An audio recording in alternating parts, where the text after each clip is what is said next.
출애굽기 40장 34절로 38절까지 말씀입니다. 출애굽기 40장 34절로 38절까지 말씀 함께 보시겠습니다.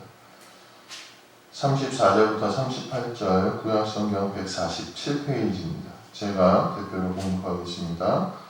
구름이 회막에 덮이고 여호와의 영광이 성막에 충만하매 모세가 회막에 들어갈 수 없었으니 이는 구름이 회막 위에 덮이고 여호와의 영광이 성막에 충만함이었으며 구름이 성막 위에서 떠오를 때에는 이스라엘 자손이 그 모든 행진하는 길에 앞으로 나아갔고 구름이 떠오르지 않을 때에는 떠오르는 날까지 나아가지 아니하였으며 낮에는 여호와의 구름이 성막 위에 있고 밤에는 불이 그 구름 가운데에 있음을 이스라엘의 온 족속이 그 모든 행진하는 길에서 그들의 눈으로 보았더라. 아멘. 오늘은 동행, 정금으로 변하는 시간이라는 제목으로 우리 같이 말씀을 나누도록 하겠습니다. 저는 결혼 전에 동거했던 적이 2번 있습니다. 동거했다 그러니까 이제 다른 동거를 생각하실 수도 있겠는데 남자들이랑 동거 같이 살았던 적이 2번 있습니다. 한 번은 대학원 때 동기 한 명이랑 또 선배 한 명이랑 이렇게 셋이서 대학원 논문 쓰느라고 한 달 정도 같이 살았던 적이 있었습니다. 그때 제가 이제 전도사로 사역하면서 사택이 있었는데 그 사택에서 셋이서 살았어요. 그러니까 다 친한 사람들이고 그러니까 아주 그냥 신나고 재밌게 그냥 밤마다 운동도 하고 먹을 것도 시켜 먹고 그렇게 잘 살았습니다. 너무 재밌었던지 아직도 만나면 그 얘기를 합니다. 그래서 야, 같이 사는 게 참 재밌는 일이구나 그렇게 생각했었어요. 근데 문제는 제가 2번째 동거할 때 일어납니다. 2번째 동거는 얼마 지나지 않아서 제가 이제 사역하던 교회에 수련목 전도사님이 오셨는데 그분과 이제 같이 살게 됩니다. 처음에 저도 이제 되게 재밌을 줄 알았는데 문제는 그분하고 저랑 워낙 삶의 방식, 성격 이게 다 다른 거예요. 그러니까 너무 다른 사람이랑 한 공간에 있다가 보니까 힘들어요. 그리고 또 한 달 잠깐 산 것도 아니고 이제 계속해서 1년 넘게 살게 되다 보니까 오해도 생겨요. 저 사람 왜 저렇게 하지? 오해도 생기고 불편하게 되고 그러니까 이제 점점 그 집에 가기 싫어진다는 것이었습니다. 그때 저는 깨달았습니다. 야, 누군가 함께 산다는 것, 누군가 함께 살아간다는 것은 굉장히 어려운 일일 수도 있겠구나 이렇게 생각이 들었습니다. 동행이라는 것, 이거는 사실 말처럼 좋고 쉬운 일만은 아닙니다. 결혼을 생각해봐도 그렇지 않습니까? 결혼은 굉장히 좋은 일이고 참 아름다운 일이지만 그 과정은 쉽지 않습니다. 아무리 사랑하는 사람이 결혼을 해도 10중에 9은 싸우고 힘들어하고 고생스러워하고 안 맞는 것을 조정하는 그 기간을 지나야지만 이제 노련하고 완숙해져야지만 그 동행으로서 아름다운 의미가 있는 것 같습니다. 같은 의미에서 하나님과 동행한다는 것, 이거 쉬운 일인 것 같습니까? 사람과 사람 사이 다른 것보다 우리는 하나님의 형상을 닮았다고 하지만 하나님과는 근본적으로 다른 존재입니다. 하나님이 원하시는 뜻에 순종되어야 되고 지금까지의 우리의 삶이 그 하나님의 거룩함과 맞지 않기 때문에 사실은 하나님과 동행한다는 것은요 쉬운 일이 아니라는 거예요. 참 어렵고 힘들고 불편한 일도 생길 수 있다는 것입니다. 욥기서 22장 10절에 보면 그와 동행을 이렇게 이야기하고 있습니다. 그러나 내가 가는 길은 그가 아시나니 그가 나를 단련하신 후에는 내가 순금같이 되어 나오리라. 이렇게 욥이 고백하고 있습니다.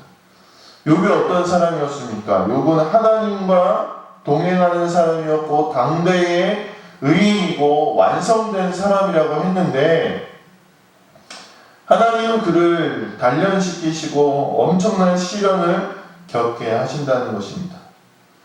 물론 그 시련이 그를 넘어뜨리지 못했지만 우리는 이 욥의 인생을 통하여서 하나님과 함께 걸어가야 된다는 것에 대해서 한번 진지하게 돌아보고 그 길에 대한 해답을 찾아야 한다는 것입니다. 오늘 말씀은 이스라엘 백성이 비로소 이제 하나님과 함께 광야를 걸어 가나안 땅으로 향하는 여정을 시작하는 모습이 오늘 본문에 나오고 있습니다. 오늘 본문을 통하여서 우리가 하나님과 함께 걸어가기 위해서 준비되어야 될 것, 이것이 무엇인가를 우리 함께 나누게 되시기를 간절히 소망합니다. 첫 번째로 우리가 하나님과 동행하기 위해서는 예배자로 준비가 되어야 됩니다. 오늘 하나님이 이제 이 말씀 전에 보면은 모세를 통하여서 성막과 널판과 성막의 기구들과 애복과 모든 것을 제작하라고 명령하시는 모습이 성경에 나오고 있습니다.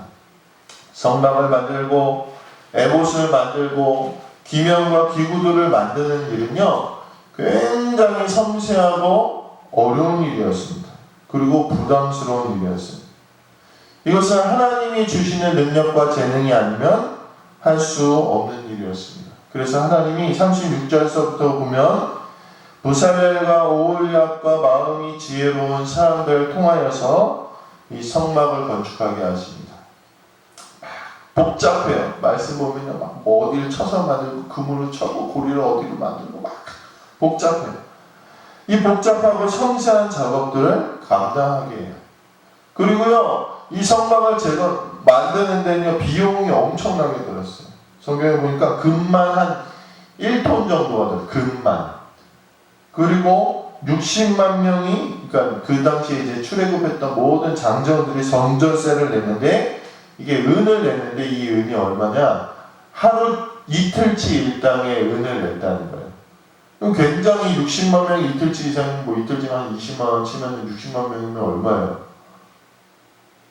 와, 굉장히 많은 액수가 이 성전에 들어왔고 가난한 이들, 돈이 없는 이들은요 노슬 들이거나 여러 가지 가죽과 또 어떤 사람들은 보석을 들고 귀한 것을 들여서 이 성막을 건축해야 됐던 것입니다.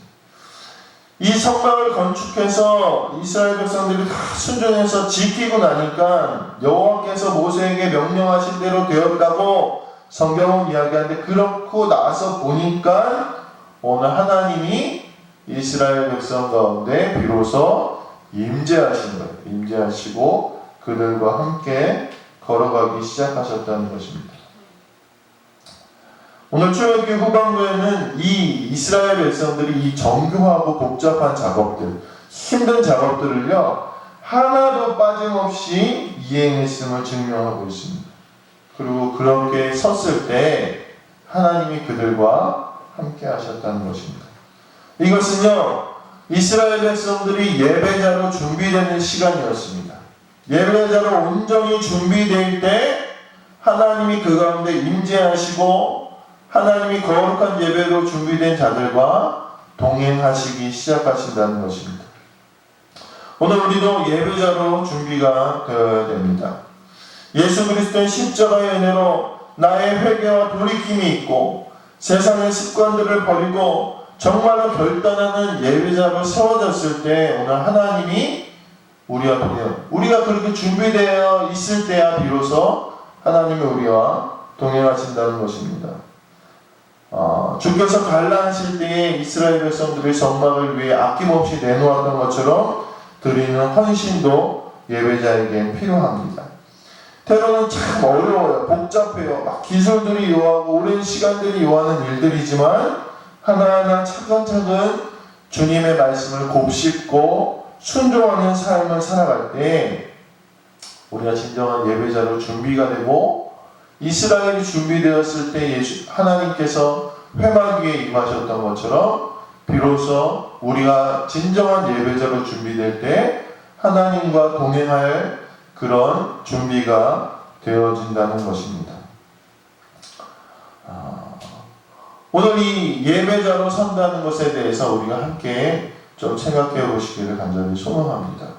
오늘 우리는 진정한 이스라엘 백성들과 같이 예배자로 서 있습니까? 오늘 우리가 하나님 앞에서 정말 준비되어 있을 때 비로소 우리가 하나님과 동행할 수 있는 그런 자들이 되어질 수 있다는 것을 오늘 깨닫게 되시기를 간절히 소망합니다. 예배자로 세워진 거 굉장히 중요합니다. 오늘 예배자로 세워지는 우리 모든 성도님들 되시기를 간절히 소망합니다. 두 번째로 하나님과 동행하기 위해서는요, 하나님과의 관계가 확실해야 된다. 하나님과의 관계. 하나님과의 관계가 확실히 정해질 때 우리가 주님과 동행할 수 있다는 것. 주제 파악이라고 그러죠. 이 관계에 있어서 이 주제 파악하는 것, 이게 굉장히 중요합니다. 프랑스에 가면요, 전 가보진 못했는데 보르 비콩트라는 그런 성이 있다고 합니다. 굉장히 크고 아름다운 성이에요. 근데 이 성에는 참 특이한 이력이 있는데 그게 뭐냐, 이 성으로 인해서 세계에서 아름답고 프랑스에서 가장 크고 아름다운 베르사유 궁전이라고 있어요. 옛날에 캔디 만화 보시죠. 캔디 보면 뭐 베르사유 뭐 이런 거 나오잖아요. 그 크고 아름다운 베르사유 궁전을 만드는데 이 보르 비콩트라는 이 성이 큰 역할을 했다는 거예요. 왜냐하면 이 성은요, 루이 14세 들어보셨죠? 루이 14세. 그 루이 14세 당시에 권력의 핵심이었던 재무장관 니콜라 푸케라는 사람이 만들었다. 이 사람이 이제 권력이 있고 돈이 있고 막 위세를 떨치던 사람이라, 이 사람이 이제 파리에서 수도에서 한 50km 정도 떨어진 곳에, 지금 한 인천 정도 되나요? 그곳에요, 마을 3곳을 사들였어요. 용대 1, 2, 3, 1을 사들인 거예요. 쉽게 얘기하면. 그래서 용대 1, 2, 3, 1을 사들여서 프랑스에서 가장 유명한 건축자들 3명을 뽑아서 거기서 5년 동안 18,000명의 인부를 들여서 아주 거대한 성을 건축한 거예요. 화려하고 아름답고 정교한 그런 성을 건축했어요. 그리고 나서 이제 성을 건축하고 신이 나서 누구를 초대했느냐, 이 그 당시에 위대한 왕이었던 루이 14세를 초대한 거예요. 루이 14세. 루이 14세를 초대했어요. 근데 이 루이 14세는 굉장히 검소한 인물이었어요. 그래서 왕궁에서 살았던 것도 아니고 어떤 큰 저택에서 그냥 검소하게 살았던 인물인데, 그 왕이 초대를 받아서 간 거예요. 이 푸켓단은요, 왕을 위한다고 막 왕의 방이라고 아주 호화롭게 만들고 해서 초대를 하고 주무시고 가세요 이러고 초대를 했는데, 왕이 와서 보니까 어때요? 자기는 초라한 집에 살고 있는데 이 푸켓은요, 어마어마한 거대한 그런 성에서, 아름다운 성에서 6,000명의 사람들을 초대해가지고 잔치를 벌이고 있는 거예요. 거기에 이 왕은 어떻게 됐어요? 안에 분노가 차오른 거예요. 그래서 이 왕이요, 저녁 때, 야, 나 갈게. 그리고 가는 거예요.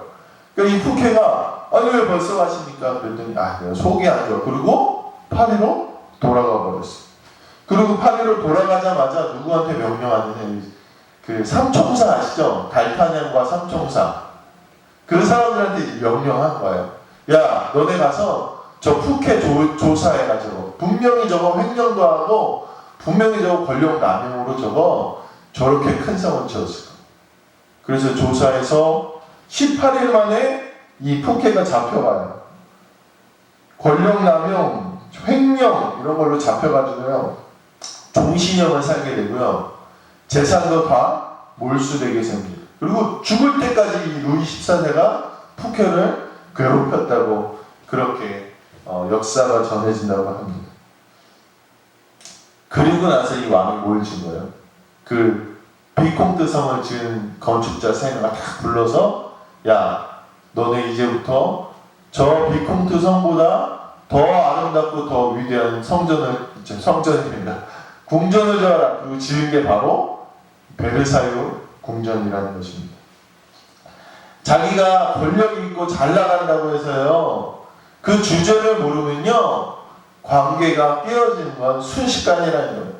이 북해가요, 자기 주제를 몰랐던 거예요. 자기가 재무 대신이고요, 나라의 권력을 다 잡고 있다고 해서요, 왕 앞에서 그것을 자랑하고 교만했더니 순식간에 그 관계가 깨어져서 그가 몰락하는 길이 되었다는 것입니다.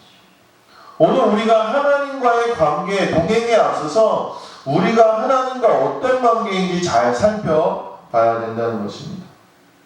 오늘 우리는 하나님 앞에서 어떤 존재입니까? 35절에 보면요, 하나님이 회막에 임재하셨는데 모세가 회막에 들어갈 수 없었다고 이야기하고 있어요. 모세는 어떤 사람입니까? 위대한 사람이에요. 위대한 사람. 그는요, 애굽의 10가지 재앙을 내리고 홍해를 갈랐던 하나님의 위대한 종인데 그도 하나님의 허락 없이는 들어갈 수 없는 존재라는 것입니다. 이것은 우리와 하나님과의 관계를 전적으로 보여주는 것입니다. 이 관계가 확실하게 세워진 사람만이 오늘 하나님과의 동행에서 잘 걸어갈 수 있다는 거예요. 오늘 우리는 하나님과의 어떤 관계입니까? 하나님의 자녀예요. 하나님 나를 사랑하시죠. 우리가 그것으로 교만하고 멋대로 행하고 하나님의 뜻에 따르지 않는다면 우리는 언제든지 그 관계가 깨어질 수 있다는 것을 우리가 깨달아야 된다는 것입니다. 어떤 목사님이 그랬대요. 하나님 까불지 마. 나한테 죽어. 이랬대요. 저는 사실 그 얘기를 듣고 깜짝 놀랐습니다. 물론 그 의미 가운데 뭐 다른 뜻도 있었겠죠. 찾아봤어요. 무슨 뜻으로 과연 이 얘기를 했는가. 뭐 납득이 잘 안 가는 그런 얘기였습니다. 그분이 모세보다 친하겠습니까? 하나님과. 모세보다 과연 하나님과 친했던 사람이 있었을까요? 저는 그렇게 생각하지 않습니다. 그 모세도, 그 위대한 모세도 하나님의 임재 가운데 회막 안에 들어가지 못했다는 것을 오늘 분명히 성경은 이야기하고 있다는 것입니다. 모세도 한낱 인간이었다는 것입니다. 그러나 우리가 위대하게 생각하는 그 모세도 하나님의 영광 앞에서 아무것도 아니었다는 것을 우리가 늘 생각해야 우리가 하나님과의 동행에서 성공할 수 있다는 것입니다. 오늘 우리는 하나님 앞에 정말 아무것도 아닌 존재입니다. 주경외, 그것이 우리 사실 저희 집안 가문인데 이게 무슨 뜻이냐면 항상 두려운 마음으로 하나님을 섬기라는 뜻이에요. 사실 오늘 우리가 하나님 앞에 좋은 관계가 되기 위해서는 이 하나님을 두려운 마음이 우리 안에 있어야 됩니다. 오늘 이 하나님과의 관계를 확실하게 세우시는 우리 모든 성도님들 되시길 간절히 소망합니다. 마지막으로 하나님과 동행하기 위해서는요, 동행하는 방법을 우리가 알아야 돼요. 동행하는 방법. 이스라엘은 하나님과 어떻게 동행했습니까? 첫 번째로는요, 구름을 따라갔다고 성경은 이야기합니다. 무슨 얘기냐 하면 하나님의 뜻이 먼저였다는 거예요. 먼저 하나님이 진행해야 이스라엘 백성이 전진했다는 것입니다. 이스라엘 백성의 목적은요, 어디 가는 거였습니까? 가나안 땅에 가는 것이죠. 가나안 땅. 구름이 아니어도 사실 갈 수 있는 곳이 가나안 땅이에요. 길을 다 알기 때문에요, 아는 사람들은요, 그냥 가면 되는 거예요. 가나안 땅. 하나님 가나안 땅 가라고 그랬으니까 가면 되지. 그렇게 가면 되는 거였습니다. 그러나 이스라엘 백성들은 어떻게 움직였다고요? 구름이 가야지만 그들이 전진했다고 이야기하고 있습니다. 분명히 목적지는 정해져 있고 내가 가야 되는 방법도 알고 있지만 하나님의 말씀이 아니면 가지 않았다는 거예요. 철저하게 하나님의 뜻이 앞선 그런 삶을 살았다는 것입니다. 오늘 우리는 우리의 모든 시간들 가운데 하나님이 먼저 해야 됨을 기억하시길 간절히 바랍니다. 그것이 바로 동행의 모습입니다. 누구를 만나기 전에, 하루를 시작하기 전에 그 앞서서 하나님의 뜻이 우리 안에 있을 때 그것이 순종이고 동행임을 깨닫게 되시길 간절히 소망합니다. 그리고 이스라엘 백성들은 어떻게 했습니까? 구름이 떠오르지 아니하는 날에는 가지 않았다는 것. 즉 아무리 급해도 오랜 기간 급한 상황 기다려야 됨에도 그들은 움직이지 않았다는 것입니다. 이번에 태풍이 많이 왔죠. 그래서 차를 타고 지나가면서 개천에 이렇게 막 물살이 막 굽이굽이 치고 질처만한 파도가 있는 것을 제가 봤습니다. 그리고 윗동네 이 교회 목사님 때 또 사택에 이제 물이 들어왔다고요. 그 사택 앞에 이제 개천이 있는데 제가 지나가면서 보니까 물이 막 어마어마해요. 그래서 제가 그랬어요. 목사님, 물이 조금이라도 들어오면 목사님 당장 하는 일을 멈추고 피하셔야 돼요. 피하셔야 돼요. 제가 그렇게 뭐 주제 넘지만 그렇게 주의를 드렸습니다. 왜냐면요, 물이 들어오면 어떻게 해야 돼요? 그냥 빨리 그 자리에서 나와야 됩니다. 왜요? 위험하기 때문입니다. 그런데 이스라엘 백성은요, 이 광야가 어떤 곳입니까? 먹을 것도 없고 척박하고 막 힘든 그런 환경 아닙니까? 빨리 가나안 땅에 가야 되는데 하나님이 가시지 않으면 몇 날 며칠이고 가지 않았다는 거예요. 홍수에 아마 이스라엘 백성들은 홍수에 막 비가 들이쳐도 하나님이 움직이지 않으면 가지 않았다는 것입니다. 사실 이것은 무모한 고집일 수 있습니다. 그러나 오늘 우리가 하나님과 동행하는 이 신앙의 시간 가운데는요, 반드시 인내라는 시간이 필요한 것을 우리가 깨달아야 된다. 욥에게도 인내의 시간이 있었고요. 아브라함에게도 있었고요. 수많은 성경에 나오는 선조들에게는요, 하나님과 동행하는 그 사람들에게는요, 분명히 하나님이 이 인내의 시간, 기다리는 시간을 주셨다는 것입니다. 사실 그 시간이 고통스러운 시간일 수도 있습니다. 우리 지금 어떻습니까? 코로나로 인해서 이 기다리는 시간이 얼마나 힘든지 모르겠습니다. 저는 이 코로나가 빨리 끝났으면 좋겠어요. 그런데 하나님과 동행하는 자들이라면 이 인내의 시간에서 뭘 해야 되겠습니까?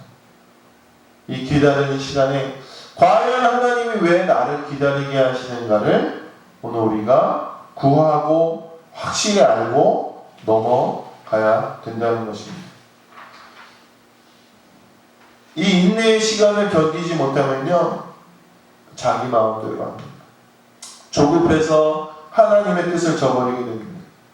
사울이 블레셋과 전투를 하는데 아무리 기다려도 예배드리고 시작하려고 하는데 아무리 기다려도 사무엘이 오지 않는 거예요.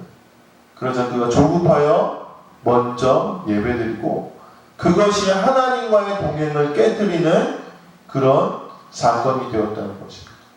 오늘 우리 하나님과의 이 동행에서는요, 하나님이 기다리게 하시는 시간이 있습니다. 그 시간이 지금일 수도 있습니다. 과연 우리가 하나님이 왜 기다리게 하시는지 기도하고 매달려서 하나님과 잘 기다려서 동행할 수 있는 우리 성도님들 되시길 간절히 소망합니다. 그리고 마지막으로 이스라엘 백성들이 동행하는 방법은 하나님의 뜻을 항상 예의주시하는, 그들의 눈은요, 오늘 성경에 보니까 항상 성막과 그 구름 위에 있었다고 오늘 성경은 이야기하고 있습니다. 이것이 성경에서 말하는 동행의 방법이에요. 어떻게 하는 겁니까? 성도의 시선은요, 항상 교회를 향해 있어야 되고 그 시선은요, 항상 하나님의 말씀을 향해 있어야 된다는 것입니다. 오늘 예배와 교회는 일주일에 한 번 잠깐의 시간을 내어 나오는 것이 아닙니다. 우리 일상에서 항상 우리의 시선이 있는 것이 바로 예배와 교회와 하나님의 말씀이라는 것입니다. 예수 그리스도의 은혜를 향해 항상 내 시선이 있어야 됩니다. 하나님과 이 동행하는 것은 쉬운 일이 아닙니다. 그러나 이 동행의 길을 걸어갈 때 오늘 우리가 이 동행의 방법, 이 동행의 준비로 하나님께 나아갈 때 하나님과 동행할 수 있게 된다는 것입니다.